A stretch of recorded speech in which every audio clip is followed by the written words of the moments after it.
What you were seeing is a group of individuals who are starting to come together as a unit, but you also see a group of individuals that are starting to fully understand what Elko and Bates are trying to do defensively. And now it's starting to slowly stack each and every week, and you're seeing it from the D-line down to the secondary. Hey friends, David Nuno here, TexAgs Rewind, presented by Specs in the Rollo Insurance Studio. We had a fun show today. Callie, your favorite part of the program was?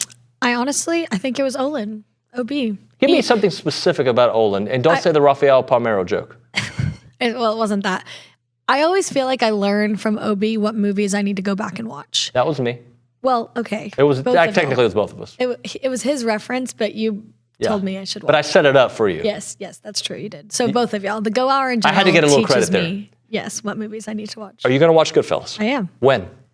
I need it on the calendar. You know me, I'm very detailed. Well, we're having a tech scout night tonight, so maybe that'll be our movie. And it's 3 hours of awesomeness. Okay? They're watching Dancing with the Stars, we're not because David. We're not because it got canceled this week. It got canceled? Why? Yes. Because there's a important debate, supposedly. Oh! Maybe I'm watching.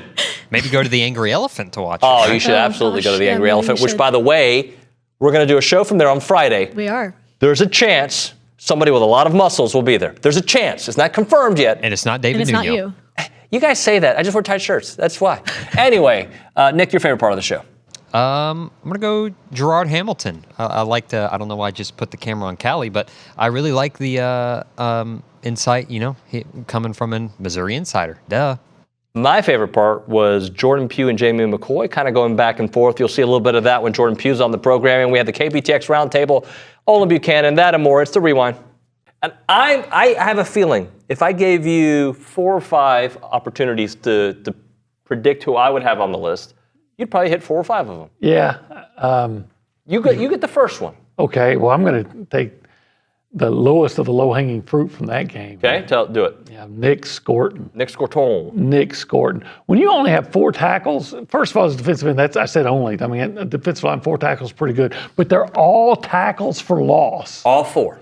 And you also, I think, break up a pass and force a fumble that clinches the win. Clinches the win, yes. And you have 2 he was just a certified badass. He was the guy that we thought we'd see. And by the way, we are seeing.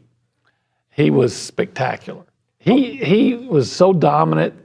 I think that poor left tackle from Arkansas, he's probably going to be waking up in cold sweat thinking 11. Let's do another low-hanging fruit. If I gave you an opportunity to go offensively, don't be offensive, but offensively. Well, I'd go Le'Veon Moss. Why is that? Because he ran for 90 yards in the 4th quarter and had a career high. Yeah, it's pretty dang good. Pretty good. What was it? A career high 117 yards rushing. He's Le'Veon Moss is in the midst of making a strong case. It's early, so he's got to keep it up. But he's making a strong case for all SEC recognition. Yeah, he is. He absolutely is. Okay, I'm going to give you an opportunity for a special teamer who was very special. See, I think you're going to guess as much as I guess. Yeah, Tyler White. What? Man, he was outstanding. It seems like the whole game I'm looking up and watching Isaiah Satania take a fair catch at the 10. Yeah, yep. Again, Arkansas's offense, Arkansas has a good offense. It's not great, but it's a good offense. And they can move the ball. But when you're constantly having to go 90 yards, quite frankly, your point potential is reduced dramatically. And How many points did they score? 17. If A&M gives up less than 20 points a game, you should always win. You should. I need the offense to, but yes, you should. If you're going to win a lot of games if you're giving up 17 to 20 points a game. Yes, you are. Tyler, let's keep it with responding. That's one of the things I started the show with, and Coach Elko hit on it yesterday. This team has responded well. Arkansas scores, A&M finds a way to score. Arkansas scores again, A&M finds a way to score. Arkansas takes the lead, A&M comes back with a touchdown. The response in that game, if anything, if you want to talk about how the offense struggled, that's true. But they did respond when they needed to. Well, even their response all season, and I'll say that's the biggest difference I've seen from this team and this new coaching staff and this new culture than what we've seen in years past is the way they handle adversity and respond. You can even go back to the Bowling Green game when things weren't going well at all, and they still found responses and ways to get through. And then Arkansas, there were times where I thought this thing could kind of get a little crazy, and Arkansas could. I mean, some of those big explosive plays that A&M gave up, you could have let that kind of snowball, and Arkansas just really kind of runs away with it. But A&M found a way to respond. Even in the third quarter, where they couldn't get anything going on offense, they did the same to Arkansas to keep Arkansas from kind of growing their lead. So just impressive all around. Travis, a response? It's yes. I think to me, the thing I want to see growth on the offense too is it does seem like the play calling is good in scripted moments. They're good at the beginning of the game. They're good right after the halftime most of the time. They're good in the red zone and in 2-minute situations. And several of those times kind of fell into those categories. But in the middle of the third quarter, middle of the second quarter, kind of that middle of the quarter where it seems like they want to either take a lot of shots, like 10 of Marcel Reed's 17 passing attempts were in the second quarter, and 6 of those were past 20 yards. They kind of try to find some identities in these places that just don't work. Some of that play calling in the middle of the quarters, I think, would be good, but red zone play calling has been fantastic, and I think that is, that little tight end slide play to Trey Watson at the end.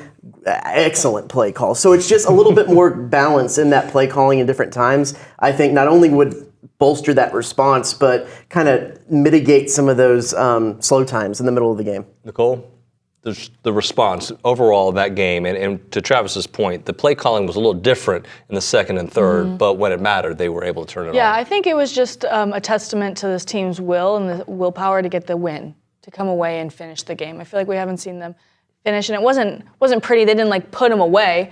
Arkansas takes the lead, and you're kind of concerned, oh boy, how's A&M going to respond? But they did, and they were able to find the way to get the win. And I think it speaks to just maybe a new energy, a new mindset, a new focus for this team, and that helps a lot. I like going into this Missouri game, going into conference play, because winning in a neutral site, they've played there before, but it's just different. Yeah. And so it's nice to be able to come away with the win, because it's a lot easier leaving with a win than a. One of the things Coach Elko said yesterday was, if you look at his history coaching, year 1 to year 2, you see a lot less big plays happening because you learn the system. He's not suggesting that it's going to take a whole season for it, but give me a defensive back's mindset, or just the thought process behind it, why it takes some time for the defense to get on the same page from a communication standpoint to limit some of these big plays. It's the communication, what you just said. It's understanding the checks and the schemes. Each defensive coach is different on how they want to check and adjust to certain formations that the offense presents. But it's also understanding the fit. One coach may want to run a certain way. Another coach comes in and wants to fit it this way. One guy may want to spill. One guy may want to hammer. The way they want to run zones, the way they want to run match concepts. It takes time to get comfortable, right?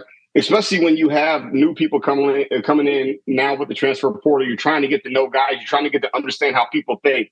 Man, you're trying to build chemistry to where where that guy will fit. All that stuff plays a factor. So when you see guys in programs and teams, you usually jump from year 1 to year 2. It's more so understanding fully now what that coach wants, what he expects, but also what your teammate next to you is going to do.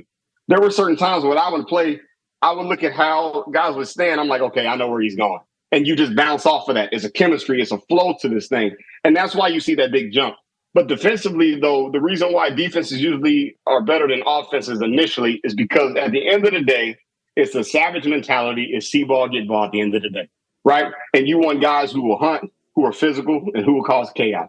And that's why you see that stuff translate. But from a defensive standpoint, man, it's a lot of the communication, the cohesiveness as a unit, but most ultimately understanding what that coach is trying to accomplish within that scheme. All right, let's talk about going to hunt. All right, who is Hunter? Give me some hunters on that defense. What have you seen from some guys that have that mindset that you're talking about? Well, I'll tell you what, Will Lee's really been impressing me lately. At the beginning of the season, I had my doubts on him, man. But the more and more I watch him, you see a guy who's starting to get comfortable. He's starting to understand where his help is. He's starting to build that confidence on the edge at corner, man. I really think he's doing his thing. I think you see Nick Scorton, man, coming in and really starting to make his presence felt. That guy that we saw at Purdue, we're starting to see that guy now at Texas A&M. And now that's starting to show his head. And he's really starting to create chaos in that pocket, which is bringing Shamar Stewart along. Shamar Stewart is starting to pop. And so now you're seeing these guys, man, they're really starting to create chaos for offenses. And you got Will Lee at the corner position, man, that's being able to lock down guys on the outside. Of course, our safeties, I think all of our safeties have been playing phenomenal. I think every single one of them, from Brooks to Ratcliffe to Bryce Anderson, you name it. I think all three have been doing their thing. And you're looking at guys who are seeking the ball. They're great tacklers in space, and they have really good ball skills. And then we can even talk about Ricks coming on in his past game against Arkansas. What you were seeing is a group of individuals who are starting to come together as a unit, but you also see a group of individuals that are starting to fully understand what Elko and Bates are trying to do defensively. And now it's starting to slowly stack each and every week, and you're seeing it from the D-line down to the secondary. Jarod, let's talk a little bit about what this season could look like, because I'm looking at their schedule here, and I'm like, they don't have the hardest of SEC schedules. I almost look at this game against A&M, their first road game, by the way, as a must-win because of maybe the level of schedule. Am I right about that? And is that how Mizzou is looking at it? For the most part, yes. With this 12-team playoff now, I mean, you can afford a loss. And what happened for Missouri during the bye week, excuse me, they've got a lot of teams around them, in the top 10 that some of them won, like the fact that they got 3 ranked opponents, A&M, Oklahoma, Alabama, all those teams won. That obviously helps them. You want the teams you're facing to have a good record and stuff like that. And then all the teams around them, Miami faltered a little bit. They didn't lose, but they faltered a little bit. You had Utah fall, and there's another team, Ole Miss fell. So they had that going for them. As far as their schedule, you're right. Like, this is a big game though for the most part. So they've got to win. Like, I gave you basically a caveat, like, yeah, I guess they could win out, but winning in Alabama, to be honest, most people already have that marked as it's just going to be a loss. So you definitely need to win this game. That would be great to get that on their schedule. And on top of that, Oklahoma, they're doing well right now, but when you look at their schedule, by the time Missouri faced them, and it doesn't mean Oklahoma can't win, but by the time Missouri faces them, will they be a ranked team, or are they still going to be hovering at the bottom of the top 25 just because of how many good opponents they faced beforehand? You know what I'm saying? So they definitely want to get this one on the road at A&M. Nick, since I know you're a very focused, detail-oriented person who has got a lot of perseverance, and you never do something you don't want to do, tell the people what to do. I always comment, I always subscribe in that order. Then I share with 5 friends. Then I go make sure I'm following on all of the socials. Then I like and retweet literally every post from that day. That is perhaps the best tag out we've ever had. That was like, first off, your timing, perfect. Your diction, everything about it, right? Is it true, though? My what? Is it true? Okay, see. I tried to brush over it, but he went back. Speaking of Rafael Palmeiro, we'll see you next time.